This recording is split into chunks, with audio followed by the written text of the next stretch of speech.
The Windy Day by Adele Pena, written in 2021. It has been windy today. My hair is blowing a fray. Despite all my tries and many hair ties, along with despise and just a few cries to my own demise, it remains in my eyes. It has been windy today. I almost got blown away. Of course, I couldn't see it all as I landed my fall, with all my hair in my face because it won't stay in place. It has been windy today. If you enjoyed this reading, be sure to hit the like and subscribe buttons below. To find more of Adele Pena's writings, you can follow her on Facebook, Instagram, or Pinterest at Little Wren Writes.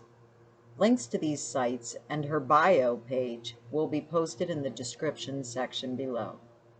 Thank you.